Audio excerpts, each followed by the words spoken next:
لا حول ولا قوة إلا بالله العلي العظيم. أعوذ بالله من الشيطان الرجيم. بسم الله الرحمن الرحيم. رب اشرح لي صدري ويسر لي أمري واحلل عقدة من لساني يفقهوا قولي. اللهم صل على محمد وآل محمد وعجل فرجهم.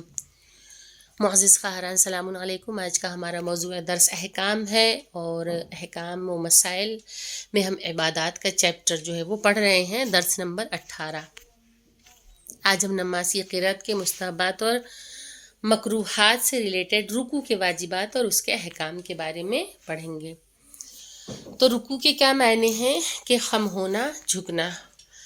تو درس کا آغاز کرتے ہیں رکوع کے چیپٹر سے کہ مسئلہ نمبر 12 کہ اتنی مقدار میں جھکنا ضروری ہے کہ تمام انگلیوں کے سرے من جملہ انگوٹھا زانوں پر رکھ سکے۔ عورتوں کے لیے اس مقدار میں جھکنا احتیاط واجب کی بنا پر ہے۔ مسئلہ نمبر 13 جھکنا رکوع کے قصد سے اور پروردگار عالم کے مقابل میں خضوع کی نیت سے ہو۔ بس اگر کسی دوسرے قصد سے، مثلا کسی جانور کو مارنے یا کسی چیز کو زمین سے اٹھانے کی نیت سے جھکے تو اسے رکوع شمار نہیں کر سکتا۔ کہ کچھ ایسی کنڈیشن بن گئے، ایسے حالات بن گئے کہ کسی کو جھکنا پڑ گیا اس کے تحت، یا کوئی چیز اٹھانے کے لیے، یا کوئی ایسا موذی جانور ہے کہ جسے ہٹانے کے لیے انسان اگر جھکتا ہے تو وہ رکوع میں شمار نہیں ہوگا، بلکہ اسے سیدھے کھڑے ہونا ہوگا اور اس کے بعد پھر وہ رکوع کرے۔ تو وہ رکوع میں شمار نہیں کر سکتا، بلکہ کھڑا ہو اور دوبارہ رکوع کے لیے جھکے، اور اس عمل سے رکن زیادہ نہیں ہوگا اور نماز باطل نہیں ہوگی، کیونکہ نماز میں رکوع جو ہے وہ رکن نماز ہے، اور رکن میں کسی قسم کی زیادتی یا کمی کی وجہ سے نماز باطل ہو جاتی ہے۔ لیکن اس طرح کا جھکنا کہ کوئی چیز اٹھانے کے لیے کسی اور وجہ سے اسے جھکنا پڑ گیا تو وہ رکوع میں شمار نہیں ہوگا، بلکہ وہ سیدھا کھڑا ہو اور اسے کنٹینیو کرے۔ مسئلہ نمبر 14 جب بھی کوئی شخص رکوع معمول کے خلاف بجا لائے، مثلا دائیں یا بائیں طرف جھکے یا زانوں کو آگے کی طرف نکال دے، گرچہ اس کا ہاتھ زانوں تک پہنچ رہا ہو، اس کا رکوع صحیح نہیں ہے۔ کہ اگر کوئی سکون سے نہیں ہے رکوع میں اور وہ دائیں بائیں کی طرف جھک رہا ہے، یا اپنے زانوں کو یعنی گھٹنوں کو اتنا آگے نکال دیا ہے، تو وہ چیزیں جو ہے وہ رکوع میں شمار نہیں ہوں گی، اس کا رکوع جو ہے وہ صحیح نہیں ہوگا۔ مسئلہ نمبر 15 اگر رکوع کی حد تک جھکے لیکن انگلیوں کے سرے کو زانوں پر نہ رکھے تو حرج نہیں ہے۔ مسئلہ نمبر 16 جس کا ہاتھ اور زانوں دوسروں کے ہاتھ اور زانوں سے فرق رکھتا ہو، مثلا اس کا ہاتھ بہت لمبا ہو کہ اگر تھوڑا جھکے تو زانوں تک پہنچ جائے گا، یا اس کا زانوں دوسرے لوگوں سے اور نیچے ہو، زیادہ جھکے گا تو اس کا ہاتھ زانوں تک پہنچے گا، تو اس کے لیے معمول کی مقدار میں جھکنا کافی ہے۔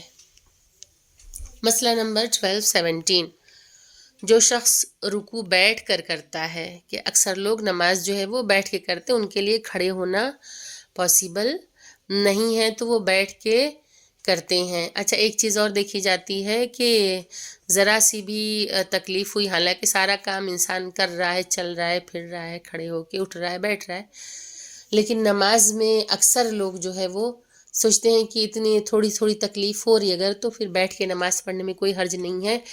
تو جب تک ایسی کنڈیشن نہ آئے کہ کھڑے ہو کے نماز نہیں پڑھ سکتا انسان، بہت ہی زیادہ جب اس کے لیے دشوار ہے کھڑے ہو کے نماز پڑھنا، تو ہی وہ بیٹھ کے نماز پڑھے۔